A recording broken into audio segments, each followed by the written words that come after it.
Suite à la faillite de la banque Silicon Valley Bank aux États-Unis, le régulateur, après consultation de la présidence des États-Unis, a pris la décision de mettre en place un plan pour renflouer cette fameuse banque et garantir les dépôts de ses utilisateurs. Voici la balance sheet de la Fed et comme vous pouvez le voir, il y a eu naturellement un plan de liquidité qui a été mis en place. Très rapidement, ça a créé de la détente sur les taux obligataires, c'est-à-dire que l'investissement sur les obligations d'État aux États-Unis sont devenues moins rémunératrices. Cette détente et ce plan de liquidité a eu deux grosses conséquences.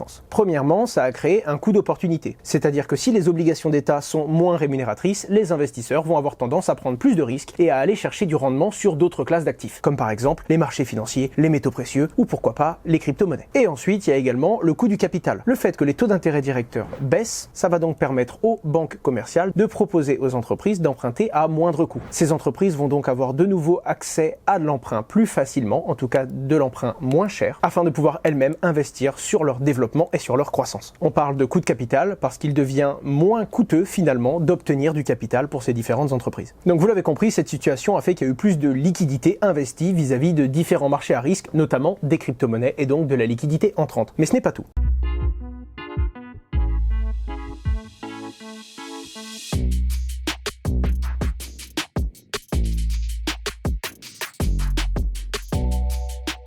Durant cette période, le Bitcoin a commencé à se décorréler des marchés financiers. Depuis une longue période, notamment depuis qu'on avait quitté le bull run et que les crypto-monnaies commençaient à perdre de la valeur, le Bitcoin était plutôt corrélé aux marchés financiers. Quand les marchés avaient peur, notamment suite à une augmentation des taux directeurs des banques centrales, le Bitcoin lui aussi réagissait à la baisse comme le marché. Or, depuis quelques jours, le Bitcoin semble avoir changé de cap et s'est décorrélé des marchés financiers. Et en opposition aux marchés financiers, il a pris beaucoup de valeur et a réagi plutôt comme l'or, c'est-à-dire plutôt comme une réserve de valeur. Vous le savez peut-être, bien qu'il soit très volatile, le Bitcoin est considéré comme une certaine réserve de valeur, notamment due à sa supply qui est limitée. On ne peut pas imprimer plus de Bitcoin, on ne peut pas créer plus de supply et de Bitcoin en circulation. Beaucoup opposent Bitcoin à la finance traditionnelle et à ses différents abus et expliquent que le Bitcoin est une monnaie libre qui fonctionne différemment et qui ne peut pas être dupliquée, multipliée par une banque centrale. Naturellement, quand il y a des problèmes sur la finance traditionnelle et dans le monde bancaire,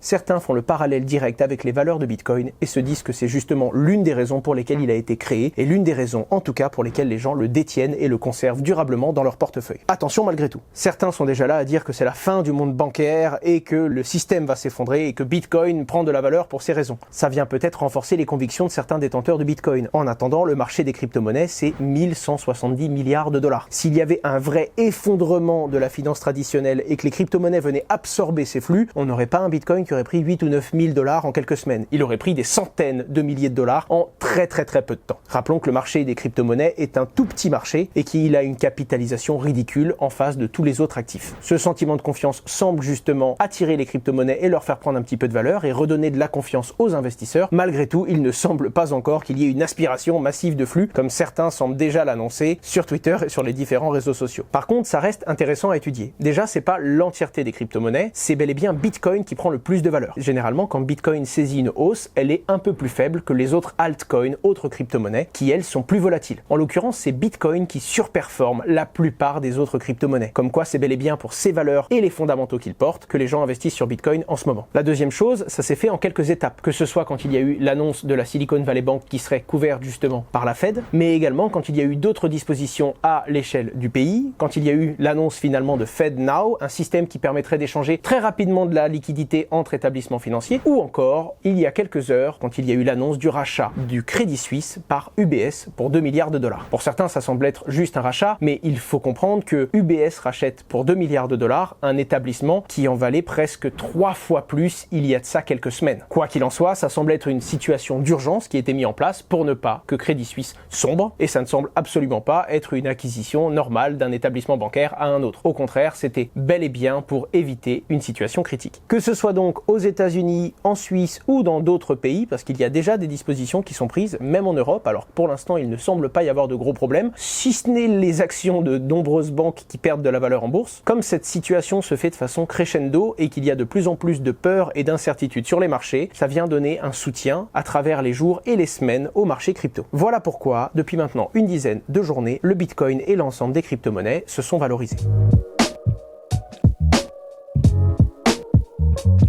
Alors maintenant, je vais vous demander votre attention s'il vous plaît parce que ceci est un disclaimer. Vous le savez très bien, je ne suis pas un trader professionnel. Je suis un investisseur, je prends des positions que je tiens 2, 3, 4 ans basées sur des convictions de la technologie blockchain, mais également mes connaissances de ces différents fondamentaux. Le trading, c'est quelque chose de risqué, encore plus sur des actifs aussi volatiles que les crypto-monnaies et je le déconseille à tout débutant. L'impression de facilité de ce monde est d'autant plus dangereux. Et le fait que l'on trouve un peu partout des tutoriels qui vous montrent comment investir votre argent dans l'après-midi n'aide pas à être raisonnable. Malgré tout, ceci n'est pas un conseil en investissement. C'est donc avec de nombreuses convictions, mais avec strictement aucune certitude, que je vais répondre à quelques-unes des questions qu'on me pose le plus souvent. Un débutant me demande si c'est le moment d'acheter du Bitcoin et s'il n'y a pas une possibilité que le Bitcoin s'envole et prenne de très très grosses valeurs, comme par exemple les 100 000 $ qui ont été annoncés par le CEO de Messari ou encore 1 million de dollars par je ne sais pas qui. Déjà, il faut comprendre que vous trouverez toujours quelqu'un qui vous dit que ça va monter très haut et toujours quelqu'un qui vous dit que ça va descendre très bas. Je réponds donc à la personne qui m'a posé la question et qui est débutant. Je déconseille fortement à un débutant d'essayer de prendre ce mouvement. Déjà, il est très virulent. Il est venu d'un coup et très peu de gens l'avaient vu venir, même si après coup, il y a toujours des gens qui vous diront que c'était prévu. Prenez du recul. Si je vous déconseille d'investir maintenant, c'est parce que non seulement il y a réellement des chances que la situation se calme aux États-Unis et ailleurs dans le monde d'ailleurs et que les crypto-monnaies repèrent de la valeur. Mais même si il y a la nouvelle que vous attendez, même si la situation s'aggrave et que les crypto-monnaies prennent énormément de valeur, il ne faut pas simplement être capable d'acheter du Bitcoin et de saisir une hausse. Il faut être capable de revendre afin d'enregistrer des bénéfices. Et donc, premièrement, je déconseille à un débutant de rentrer sur un mouvement aussi fort que celui-ci. Quitte à investir, il faut investir sur du long terme, commencer par du DCA, commencer par se renseigner et absolument pas essayer de faire le trader qui parie pile ou face à la hausse ou à la baisse. Et surtout, sur un mouvement aussi rapide où l'enjeu ne sera pas uniquement d'acheter, mais également de savoir quand vendre. Pour être franc, je n'ai pas ce recul, je n'ai pas cette expertise et je serais donc hypocrite de vous dire oui, achetez du Bitcoin maintenant.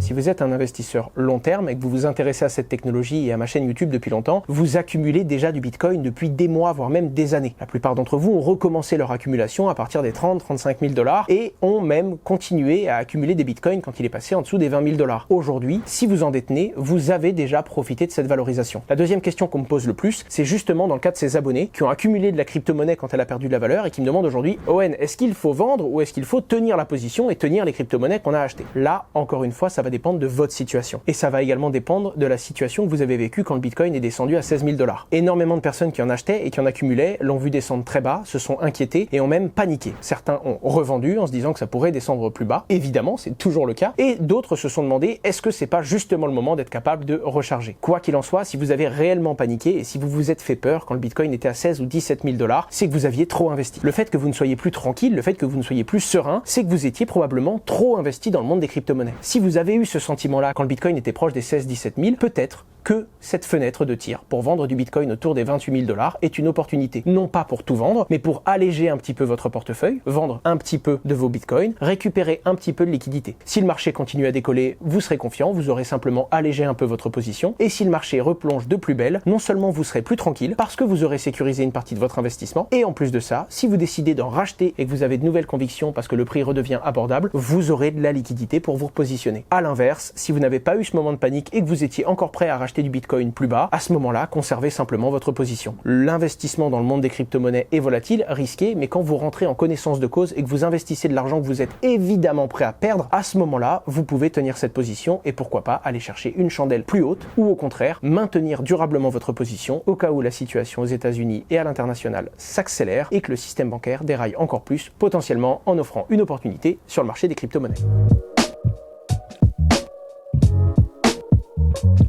J'ai essayé de contacter quelques analystes techniques, vous savez que j'en fais pas du tout. Globalement, la plupart sont d'accord pour dire qu'il faut surveiller sur Bitcoin la zone des 28 500, 29 000 $. Si cette zone est durablement brisée et que cette résistance redevient un support, il est possible que le Bitcoin prenne de la valeur et se dirige rapidement vers les 35 000 $. À l'inverse, le point qui est très surveillé pour savoir si on sort de cette fameuse tendance haussière en daily, c'est le fameux 24 500, 24 700 $ sur Bitcoin. C'est les deux points qui sont regardés que ce soit au-dessus ou en dessous du cours actuel pour justement confirmer une accélération et une hausse ou invalider cette hausse court terme et annoncer le retour vers des plus bas. Je ne vous en dirai pas plus d'un point de vue technique, c'est tout simplement pas mon métier. Je remercie Xavier Fenot qui m'a donné ces quelques informations, mais je vous mets également en description le nom de plein d'autres personnes qui ont une expertise plus poussée que la mienne. Que ce soit Vincent Gann, que ce soit Rodolphe Stéphan ou encore des analystes crypto, de Cryptomatrix en passant par les Guidecoin Academy et quelques autres qui sont assez suivis sur la toile.